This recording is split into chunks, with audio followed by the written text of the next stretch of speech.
as a white girl who has dated black guys since the age of 15, I feel like you guys need my perspective on this Shannon Sharpe shit, because everything I'm seeing is like white women are fetishizing black men. Like the Shannon Sharpe sitch, like the girl said something about, I want your black baby, right?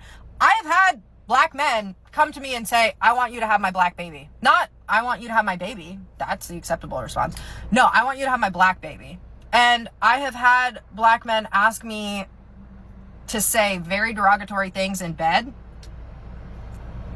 Yeah.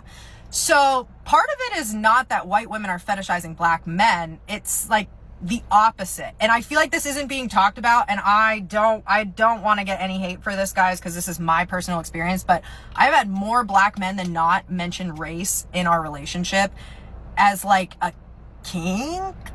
I don't know. I don't even know if that's like the right way to describe it. But there are some black men in this world that I think like want, I don't know if they want to reenact. I don't know if it's like a power trip of like, I don't know. We know what you're saying. I just feel like that piece is important to this puzzle. Yep. It's a thing. You know, the most innocent people on the face of this earth are children.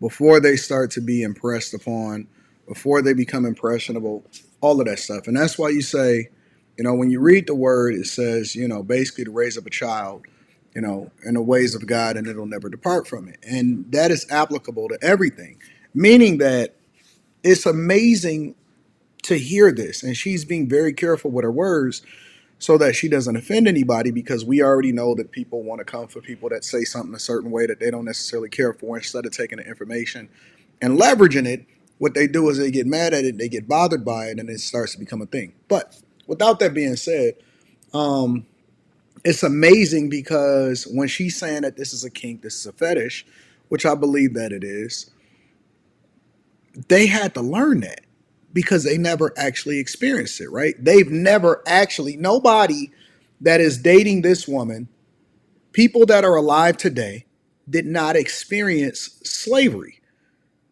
It wasn't a thing that they actually experienced in a real life. So when you see somebody say, well, this is a kink or a fetish, and they trying to relive it, what are they trying to relive? Are they reliving something that was taught to them? Absolutely. It's something that was pressed upon them. And it's because we are such a race-based, tribal society, especially here in America. And I'm assuming that's everywhere across the globe. Everybody likes to separate themselves based off of identity. And so if that is being pressed upon you and taught to you, the only way that you can relive it, or the only reason that you would then start to make it a thing, is if it's something that you was taught, because you never actually experienced it yourself. So in the instance that a person then comes to her and say, hey, you know, I want you to have my black baby or something like that, it's because subconsciously they are communicating something that was already taught to them that they eventually embraced. That's not necessarily ideal for society, or it's not culturally appropriate for people to talk like that, right? And I don't believe that it's only one way. I know for a fact that white women, and not even just white women, just women all across the board, women fetishize, they fetish black men.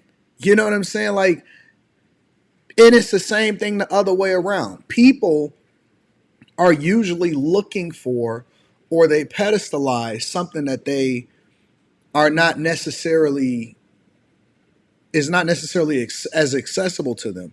And it's not accessible because of proximity, not because of opportunity. You know what I'm saying? So when you think about proximity, and most people will be raised in people or in cultures that look like them, then they start to pedestalize something that they haven't had access to, as much access to in general, right? I have nephews that were raised in a completely different environment.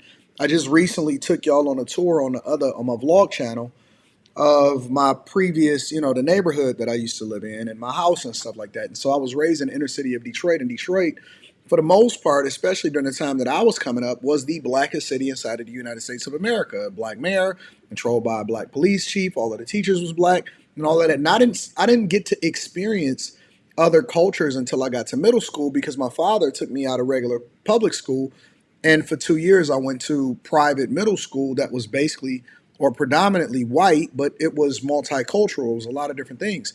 And I could tell the difference between the guys that were raised, because I went to a private Catholic school, I could tell the difference between the guys that were raised in the inner city and the guys that were raised in an environment that the majority of the women or the people that were around them didn't look like them.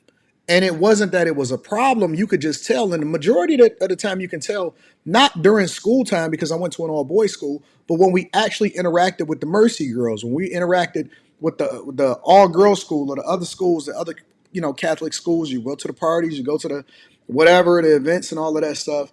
And they felt way more comfortable around because, even though it would be a predominantly white environment, there were still black girls there too, and they would feel much more comfortable talking to girls that were white than they were black. But at the same time, they had a fetish for black women because they wasn't predominantly spending the majority of the time. And so they may have a preference for this, but they had a fetish for that. And so it happens on both sides. But I want to hear some more of what she has to say. And I'm gonna always link back to the content creator inside of the chat or inside of the description of the video. Let me find out a little bit more about her really quickly. I'm glad you asked this because even though I've dated mostly black guys since I was 15, it is not my sole preference. The only thing that I have like around my preference is that I don't date white guys. And a lot of people automatically assume, oh, she just dates, but no, like I will date Asian guys, Hispanic guys, Middle Eastern guys, Indian guys. I will date every other ethnicity besides white. And the deeper that I dig on this, it's definitely childhood trauma. Like I got made fun of so much in middle school and high school, and I grew up in the white estate, so it was only like white boys bullying me, right? And I think it like I didn't watch this video before I started reacting to it, but she's basically substantiating my argument that I just made. subconsciously created this thing where it's like I just don't fuck with them. I seen parts of the first one, not this one. My first boyfriend was white, second boyfriend was black. And the way that people treated me when I started dating the black kid, crazy. The things that they said about me, about him, insane. That kid also ended up getting shot and killed. Like totally random, was like wrong place, wrong time.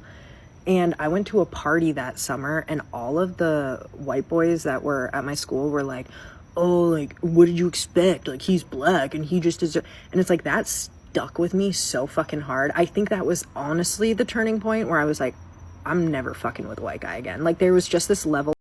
Think about what she's saying. Kids press this upon her. And so she now carries that with her as an adult. Of like out of touch with reality, out of touch with what women, like any minority, women, people of color, fucking people with disabilities, like there was just this, I think this privilege that I saw in white men, and not all of them, I'm not gonna like lump them all together, but at least the ones that I grew up with, that like it just completely turned me off. I just could never. It's not to say that I couldn't end up with a white guy, but it's like now I have a mixed kid, and like there are just certain values that I want to instill in her. Oh shit, baby mama. So she did have the black baby. I don't know if like a white guy be able to raise her. You know what I mean?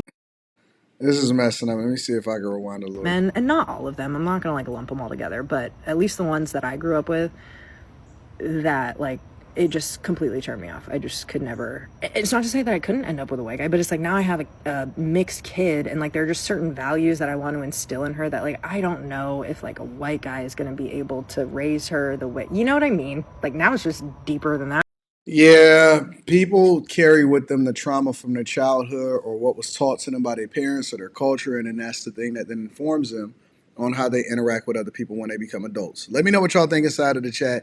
Make sure y'all tap into the Patreon. Link is in the description. Also, Teach Henley, 40% off your first order plus 20% off of life. I love you. I appreciate you. I'm going to holler at you later. Peace.